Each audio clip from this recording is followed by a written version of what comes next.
Assalamu alaikum dear students. I am Waqar Sen. Welcome to my channel Stars of Economics. आज के इस lectures के अंदर हम लोग इंटरनेशनल ट्रेड के कॉन्सेप्ट को ब्रीफली देखेंगे, जिसके अंदर हम लोग डिस्कस करेंगे डेफिनेशन ऑफ इंटरनेशनल ट्रेड। उसके बाद उसके हम करेक्टरिस्टिक्स ऑफ इंटरनेशनल ट्रेड देखेंगे और उसके बाद उसके बेनिफिट्स देखेंगे। फर्स्ट ऑफ ऑल है हमारे पास इंटरनेशनल ट्रेड। इंटरनेशनल ट्रेड को इंटरनेशनल इकोनॉमिक्स भी कहते हैं। इसकी डेफिनेशन क्या है? इसकी डेफिनेशन ये है, इंटरनेशनल ट्रेड और international economics is the field of study that is with trade between countries. यानी मुल्कों के दरमियान जो आप लेन देन करते हैं या तिजारत करते हैं उसे इंटरनेशनल ट्रेड कहते हैं। इसके अंदर एक और बात आती है कि ये इंटरनेशनल ट्रेड जो है studies economic political issues relate to international trade and finance. In international trade के अंदर हम लोग जो इकोनॉमिक मुआशी इश्यूज़ होते हैं उनको किसके दरमियान होते हैं, जो इंटरनेशनल ट्रेड और फिनांस के मुतालिक जो मुआशी इश्यूज़ होते हैं उनको भी हम लोग सॉल्व करते हैं। यहाँ पे स्टूडेंट्स वर्ड्स इस्तेमाल हुआ है ट्रेड का। तो ट्रेड क्या होती है? Trade is the exchange of goods and services between buyer and seller in consideration of money. यानी ट्रेड क्या है? जो हमारे पास बायर एंड सेलर्स के दरमियान गुड्स एंड सर्विस का तबादला है। यानी जो भी हम अशिया जो उसकी ख़रीदो फ़रोख्त करते हैं बायर एंड सेलर्स के दरमियान, तो वो हमारे पास क्या होती है? ट्रेड होती है। नेक्स्ट हमारे पास है ट्रेड की टाइप्स। ट्रेड की भी दो टाइप्स हैं, एक डोमेस्टिक ट्रेड है और एक इंटरनेशनल ट्रेड है। डोमेस्टिक ट्रेड क्या होती है? डोमेस्टिक ट्रेड जो होती है वो prefers to the trade which take place within the country. यानी जो मुल्क के अंदर जो तिजारत की जाती है उसे हम लोग डोमेस्टिक ट्रेड कहते हैं। यानी कंट्री के अंदर जो है एक फर्म है वो दूसरी फर्म के साथ अपने गुड्स एक्सचेंज कर रही है, तो वो हमारे पास क्या है? डोमेस्टिक ट्रेड है। सेकंड टाइप इसकी है इंटरनेशनल ट्रेड। इंटरनेशनल ट्रेड को हम फॉरेन ट्रेड भी कहते हैं। इसकी definition, it refer to the trade which take place among many countries. यानी ये वो ट्रेड होती है जो एक या एक से ज़्यादा मुल्क के दरमियान होती है। यानी एक कंट्री, एक पाकिस्तान है, वो दूसरे कंट्री यानी चाइना से जब वो तिजारत करेगा उसे हम लोग इंटरनेशनल ट्रेड कहेंगे। डोमेस्टिक के अंदर ये थी कि वो दो फर्म थी, वो आपस में एक्सचेंज कर रही थी। इसके अंदर ये क्या है कि मैनी कंट्रीज़ के दरमियान जो आप लेन देन करते हैं या तिजारत करते हैं उसको आप इंटरनेशनल ट्रेड कहते हैं। नेक्स्ट हमारा टॉपिक है करेक्टरिस्टिक्स ऑफ इंटरनेशनल ट्रेड।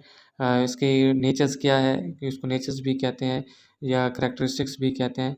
तो इसके करेक्टरिस्टिक्स भी कुछ हैं इंटरनेशनल ट्रेड के, जिसके अंदर फर्स्ट जो हमारे पास करेक्टरिस्टिक्स है वो है participation of two or more country.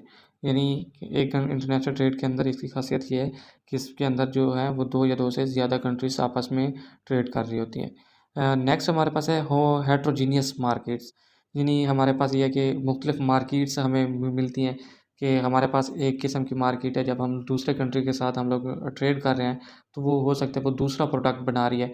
इसीलिए ये कहते हैं कि जो हमारे पास एक उसमें हेट्रोजीनियस मार्केट सामने आती हैं कि हमने किसी एक गुड्स की प्रोडक्शंस की, जब हम लोग किसी दूसरे कंट्री के साथ ट्रेड कर रहे होते हैं वो दूसरे प्रोडक्ट की फार्म होती है। तो इस वजह से कहते हैं ये हेट्रोजीनियस मार्केट्स होती हैं। देन हमारे पास आता है डिफरेंट करेंसीज। ये भी एक इम्पोर्टेंट चीज़ है कि हमें, जैसे पाकिस्तान है, हमें ट्रेड करने के लिए डॉलर्स की ज़रूरत होती है। तो हम लोग जब अपनी चीज़ें एक्सपोर्ट करते हैं तो उसके बदले में हमारे पास क्या आती है? डॉलर की सूरत में करेंसी आती है। तो इंटरनेशनल ट्रेड के अंदर भी डिफरेंट करेंसीज होती हैं। यही बात है कि अगर चाइना किसी दूसरे ममालिक से ट्रेड कर रहा है, पाकिस्तान से नहीं कर रहा, तो वो उसकी करेंसी के बदले में वो अपनी एक्सचेंज करेगा। इसीलिए कहते हैं कि क्योंकि डिफरेंट कंट्रीज़ होती हैं उसमें डिफरेंट करेंसीज़ का कंसेप्ट आता है। नेक्स्ट है हमारे पास डिफरेंट नेशनल पॉलिसीज़। तो जब हम लोग दूसरे कंट्रीज़ के साथ ट्रेड करते हैं तो हमें उसकी पॉलिसीज़ को जो है वो अडॉप्ट करना पड़ता है। इसलिए क्योंकि डिफरेंट कंट्रीज़ होती हैं इसलिए हर एक की अपनी पॉलिसी होती है, तो वहाँ पे क्या है? डिफरेंट नेशनल पॉलिसीज़ होती हैं। लार्ज स्केल ऑपरेशन, क्योंकि जो अब हम इंटरनेशनल ट्रेड करते हैं वो हम लोग स्मॉल स्केल पे तो प्रोडक्शन नहीं करते। हम एक्सपोर्ट या इम्पोर्ट उस वक्त करते हैं जब हमारे पास लार्ज स्केल प्रोडक्शन हो रही हो। मिसाल कोई भी कंट्री जो है वो एक्सपोर्ट करता है तो उसके पास जब सरप्लस होती है, यानी उसकी डोमेस्टिक जो है प्रोडक्शन वो पूरी है, वो उसकी कंजप्शन भी पूरी है, तो उसके बाद जब उसकी सरप्लस प्रोडक्शन होती है तो वो अदर्स कंट्रीज़ को एक्सपोर्ट कर देता है। इसीलिए कहते हैं कि ये लार्ज स्केल ऑपरेशंस होता है। इमोबिलिटी ऑफ रिसोर्सेज, यानी इसका मतलब ये है कि जो आपकी कंट्री के अंदर जो रिसोर्सेज हैं, हमारे पास लैंड है, लेबर है, कैपिटल है, तो ये जो चीज़ें हैं ये विद इन कंट्री होंगी, यानी ये तब्दील नहीं होंगी। यानी मोबाइल, यानी एक कंट्री से दूसरी कंट्री ट्रांसफ़र नहीं होंगी। नेक्स्ट जो हमारा टॉपिक है वो है बेनिफिट्स ऑफ इंटरनेशनल ट्रेड्स। इसको एडवांटेज ऑफ इंटरनेशनल ट्रेड भी कहते हैं। इसमें फर्स्ट है मोर जॉब अपॉर्चुनिटीज़, क्योंकि हमने इसके करैक्टरिस्टिक्स में पढ़ा है लार्ज स्केल ऑपरेशंस होता है। तो जब आप बड़े पैमाने पर जो प्रोडक्शंस करेंगे तो आपकी जो जॉब अपॉर्चुनिटीज़ हैं वो भी इंक्रीज़ करेंगी। Expand target market and increasing revenue. जब भी आप लार्ज स्केल पर प्रोडक्शंस करते हैं जो अब उसकी एक्सपोर्ट करते हैं तो आपके पास जो है एक्सपेंडेड मार्केट्स भी होती हैं और इंक्रीजिंग रेवेन्यू होते हैं, आपके रेवेन्यू में इजाफा होता है। देन है इम्प्रूव रिस्क मैनेजमेंट। जब आप लोग इंटरनेशनल ट्रेड करते हैं तो आपकी जो मैनेजमेंट है उसके रिस्क में इम्प्रूवमेंट आती है, यानी आप लोग अपनी गलतियों से वहाँ पे सीखते हैं। तो उसकी वजह से क्योंकि वहाँ पे डिफरेंट कंट्रीज़ होती हैं, डिफरेंट पॉलिसीज़ होती हैं जो हमने करैक्टरिस्टिक्स में के अंदर पढ़ा है, तो उसकी वजह से आपकी जो मैनेजमेंट है उसमें उसके अंदर इम्प्रूवमेंट आती है। ग्रेटर वैराइटीज़ ऑफ गुड्स होती हैं, यानी इसके अंदर क्योंकि इंटरनेशनल ट्रेड है हमने पढ़ा है कि लार्ज स्केल ऑपरेशंस होता है, डिफरेंट कंट्रीज़ होती हैं, तो हर एक की मुख्तलिफ प्रोडक्ट्स वहाँ पे सेल और बाइंग हो रही होती हैं, तो इसी वजह से कहते हैं जो ग्रेटर वैरायटी ऑफ गुड्स की हमें वहाँ पे मिलती है।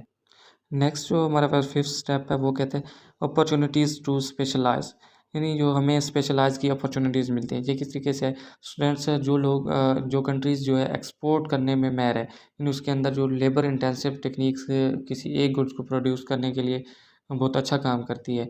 दूसरी जो है वो जो है वीकेंड है, यानी आपकी लेबर मार्केट जो है वो एफिशिएंट वर्क करती है और आपकी कैपिटल मार्केट जो है वो एफिशिएंट वर्क नहीं करती।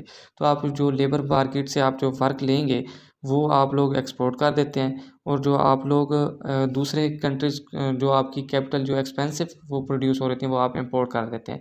तो जब आप लोग इंटरनेशनल ट्रेड करते हैं तो आप जिस प्रोडक्ट को बनाने में एफ़िशिएंट होते हैं, आप उसी के अंदर जो दूसरे प्रोडक्ट नहीं बना सकते उसकी भी लेबर उसी प्रोडक्ट में शामिल कर देते हैं, ताकि आप ज़्यादा से ज़्यादा उस चीज़ की प्रोडक्शंस करें और एक्सपोर्ट करें और वहाँ से रेवेन्यू जनरेट कर सकें।